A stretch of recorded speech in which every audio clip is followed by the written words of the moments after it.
सोचिए और इमेजिन करिए कि रक्षक जो है वही अगर भक्षक बन जाए तो आम जनता का क्या हाल होगा।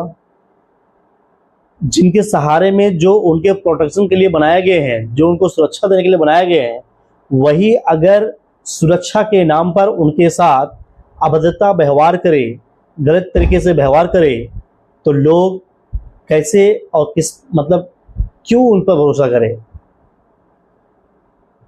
आज इस एपिसोड के माध्यम से हम लोग जानने और समझने का प्रयास करेंगे।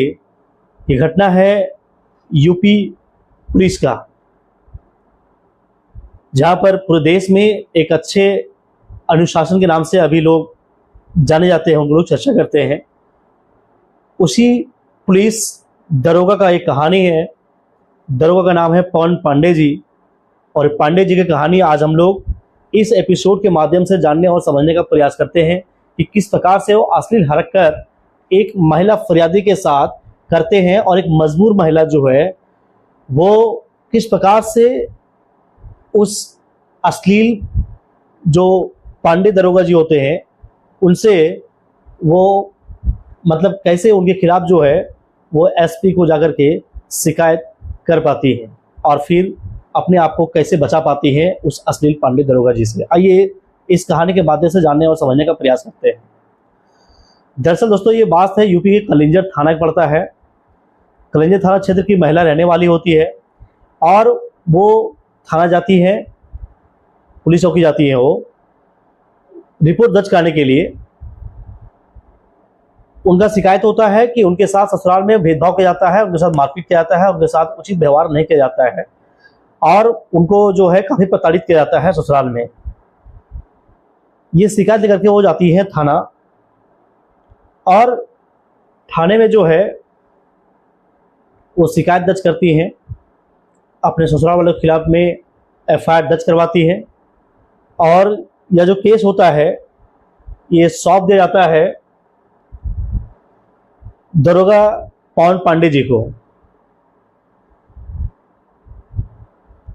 अब पवन पांडे जी जो हैं शायद इनका हिस्ट्री कुछ अश्लील हरकतें जैसा रहा है, क्योंकि यहाँ भी एक मजबूर महिला के साथ जैसे ही केस मिलता है उसको वो विवेचना करने लगते हैं, और फिर जो है अपनी गाड़ी में बैठा करके उस महिला को उनके ससुराल तक ले जाते हैं। इस जाने के क्रम में उस महिला के साथ में वो अश्लील हरकत करने का प्रयास करते हैं, अजीब अजीब टाइप से बातें करते हैं, और बड़ी बात यह है कि उस महिला के साथ में एक छोटा बच्चा भी होता है। आप इमेजिन करिए कि छोटा जो 5 साल का बच्चा है उनको कैसा महसूस हो रहा होगा, कैसा फील कर रहा होगा वो इस प्रकार की हरकतों को देख करके। महिला मजबूर थी। जाने क्रम में उनका नंबर भी लेने का काम करते हैं यहाँ पर दरोगा साहब, और फिर जो है देर सवेर कभी भी उसको फ़ोन कॉल किया जाता है, और उनसे जो है उल्टी सीधे बातें किया जाता है। उस मजबूर महिला जब मना करती है तो दरोगा साहब का धमकी भरा संदेश जाता है कि अगर आप हमें मना करेंगे, हमारे मंसूबे में अगर आप कोऑपरेट नहीं करेंगे, तो इसका खमियाजा जो है वो बहुत बुरा होगा। पूछती है महिला कि क्या होगा सर। बोलते देखिए आपने जिसके खिलाफ ये शिकायत दर्ज करवाए हैं उन सभी का नाम उस एफआईआर कॉपी से हम हटा देंगे। अपने हस्बैंड और जो फैमिली मेंबर्स का आपने नाम दर्ज करवाया है उन सभी का नाम उस जगह से हम हटा देंगे। महिला बेचारी सुन करके डर जाती है, और फिर वो सोचने लगती है, लेकिन महिला भी मजबूत इरादे वाली अच्छी खासी पढ़ी लिखी महिला थी। मजबूर ज़रूर थी अपने ससुराल से, लेकिन उसमें हिम्मत था, और उन्होंने दिमाग से काम लिया। उन्होंने उस वक्त तो बहुत ज़्यादा कुछ नहीं कहा दरोगा साहब से, लेकिन उन्होंने दिमाग लगाया कि आखिर कैसे इन सब चीज़ों से हम बच निकलेंगे और दरोगा साहब को भी, जो अश्लील पांडे दरोगा जी हैं, इनको सही सबक सिखाने का प्रयास करेंगे। उन्होंने ज़्यादा कुछ नहीं, जो फ़ोन कॉल बात हो रहा था, इस फ़ोन कॉल को रिकॉर्ड मोड पर लगा दी और मैडम बहुत ही चालाकी से उनसे बात करने का प्रयास किया। सामने दरोगा साहब कहते हुए ऑडियो में दिखाए जा रहे हैं, सुनाई जा रहा है ऑडियो में।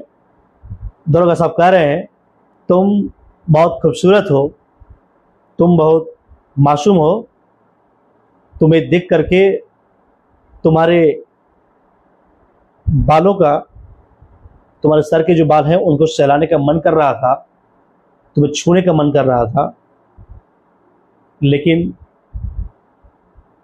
मुझे हिम्मत नहीं हुआ। दरोगा साहब कह रहे हैं उस महिला से, आगे कहते हैं, तुम बहुत मासूम हो, पता नहीं तुम्हारे आदमी तुमको समझ क्यों नहीं पाया। फिर आगे कहते हैं, इसको अन्यथा ना लीजिएगा। कहते हैं, तुम इतनी मासूम हो, तुम्हारे आदमी तुमको समझ क्यों नहीं पाया, तुम बहुत खूबसूरत दिखती हो, मन कर रहा था तुमको छू लेने के लिए, तुम्हारी बालों को सहलाने के लिए। दरोगा साहब अपनी जो चीज़ें था दिल का वो निकाल रहे थे, सामने सारी बात उनका रिकॉर्ड किया जा रहा था। और फिर कुछ देर बात होती है, फ़ोन कट होता है, मैडम फिर अपनी मतलब इस जो जाल में फंसने जा रही थी, जहाँ पर उनको धमकी दिया था, जहाँ पर एक महिला अपनी शिकायत दर्ज करने के लिए थाने पहुंची थी, और फिर जो इंचार्ज है, जो केस को देखरेख कर रहे हैं, पवन पांडे जी, ये उस महिला के साथ अश्लील हरकतें करने के लिए उतवाले हो रहे थे। उनको इस महिला ने सबक सिखाने के लिए जो दिमाग लगा करके उनके फ़ोन को रिकॉर्ड किया गया, इसको पेश किया गया एसपी के पास। और एसपी सुनने के बाद सजा के नाम पर उस अश्लील दरोगा पवन पांडे को केवल लाइन हाजिर किया, पनिशमेंट के नाम पर लाइन हाजिर कर दिया।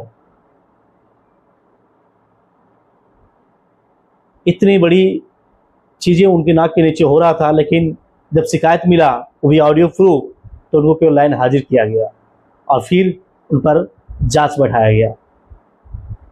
अभी जांच चल ही रहा है।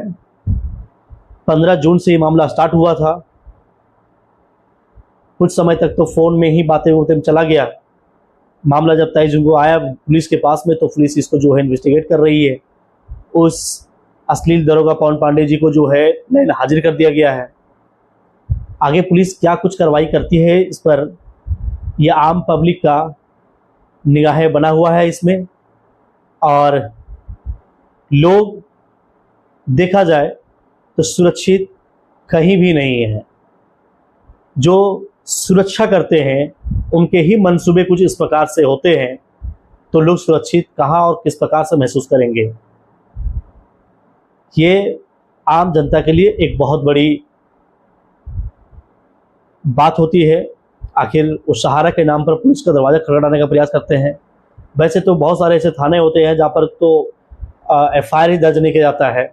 आम गरीब लोगों का समझा बुझा करके किसी प्रकार से टाल मटोल कर दिया जाता है।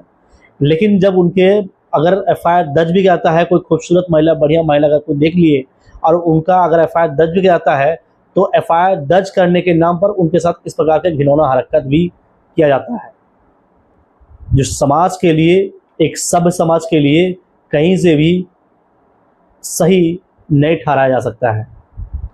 दोस्तों, क्या कुछ कहना है आपको इस घटना को लेकर के, आप कमेंट बॉक्स में ज़रूर बताइएगा।